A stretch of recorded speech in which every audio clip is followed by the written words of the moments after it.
Hare, if you develop the ability of tremendous capacity of applied faith and believe that you will achieve what you are dreaming, what you are desiring, what you are aspiring, definitely you will be attaining that particular goal in your life.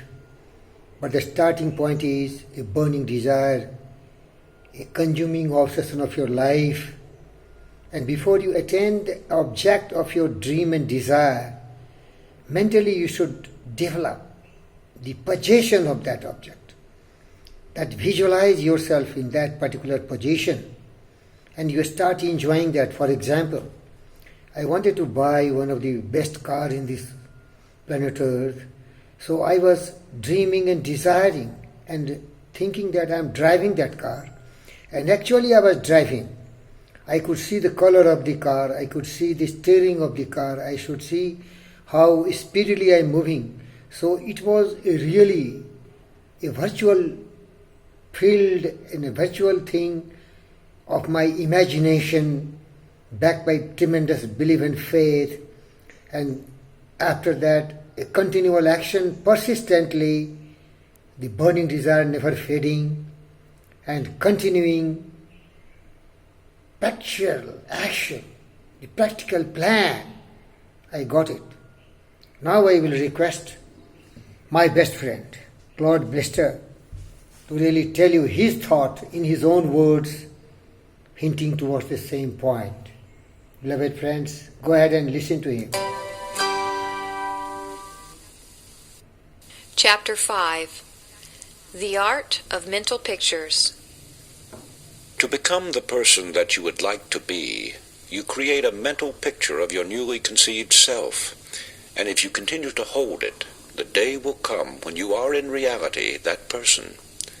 Shakespeare said, "Assume the virtue if you have it not." Now let's take this great truth and follow some of its implications.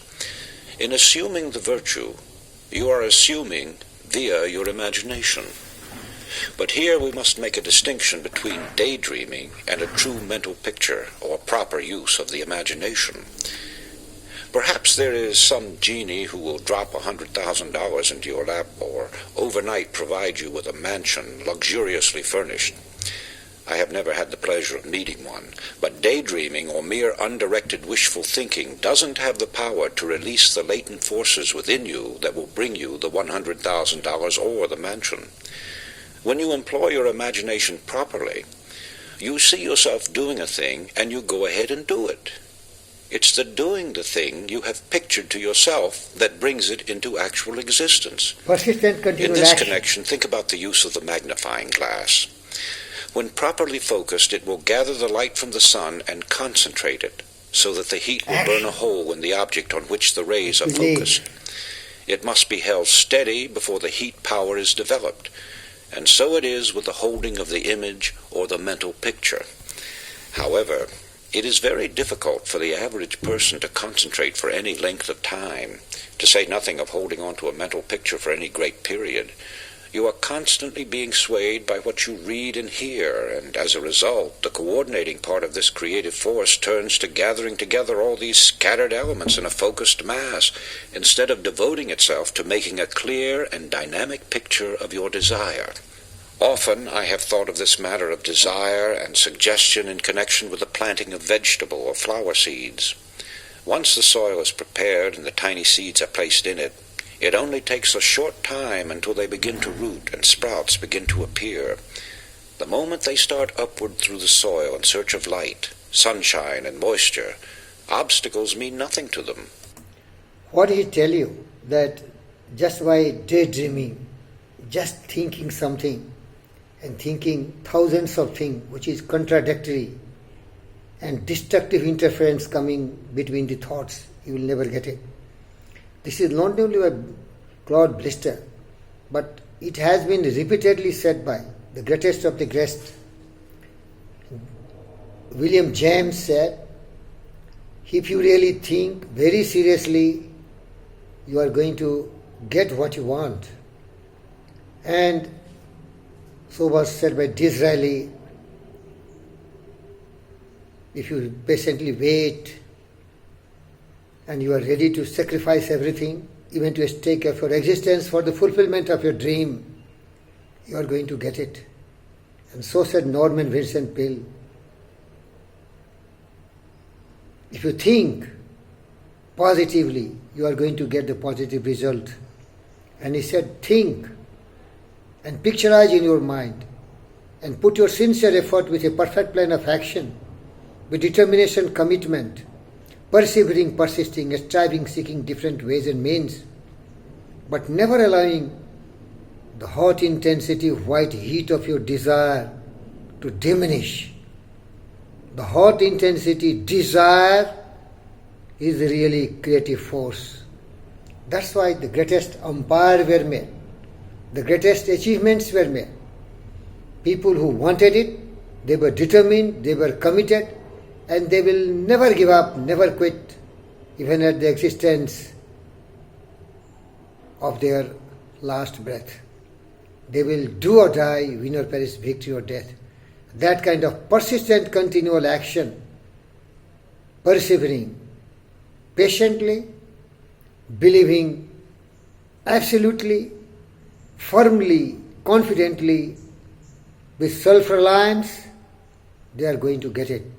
Further, friends, They will push aside small stones or bits of wood, and if they can't do that, they'll extend themselves and grow around them. So it can be with you and the suggestions you give to your subconscious mind.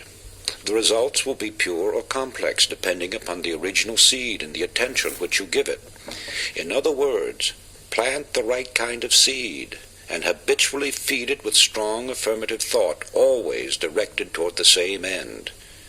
It will grow into a mighty force, finding ways and means of overcoming all obstacles.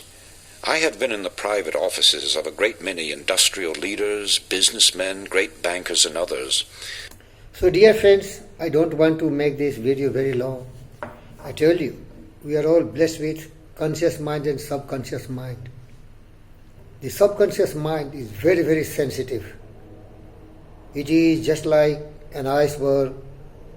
It is the biggest brain which is not visible, but it does the magic.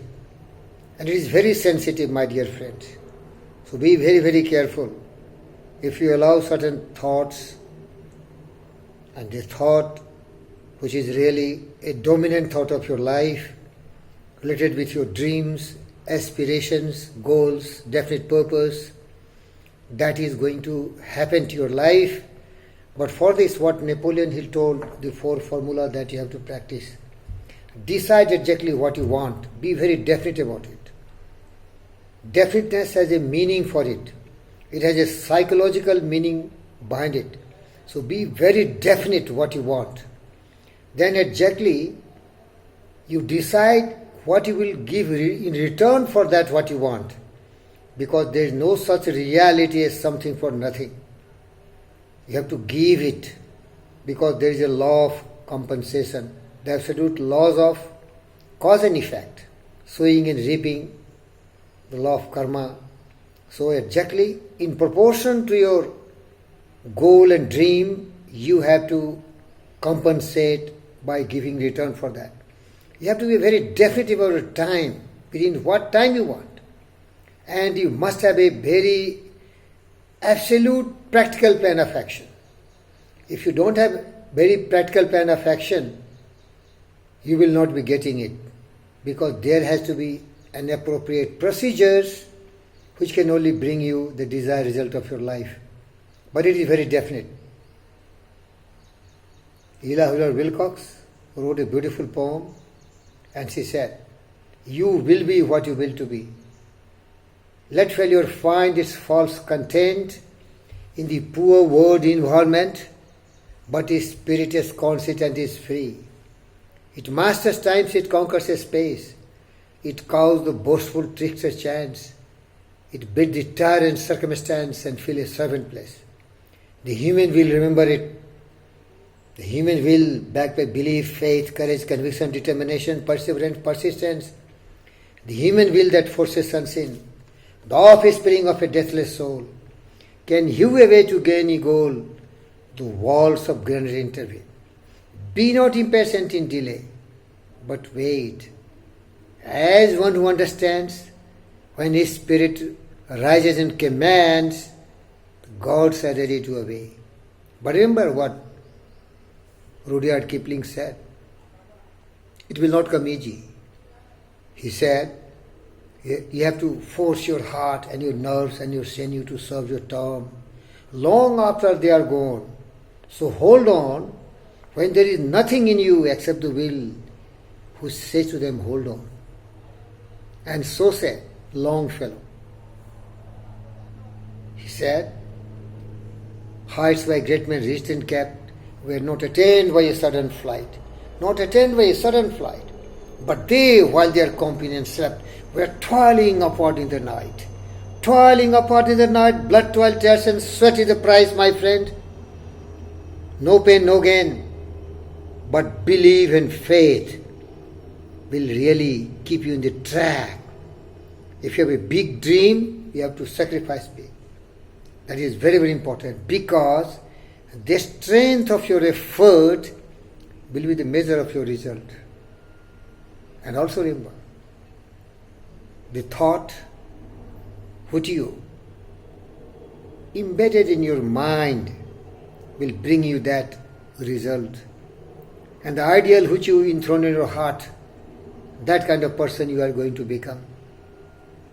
Because being a power, intelligence and love and lord of your own thought, being a power of intelligence and lord of your own thought, you have the regenerative and the transforming agency by holding the key to every situation to make you a person of your dream. Thank you, viewers.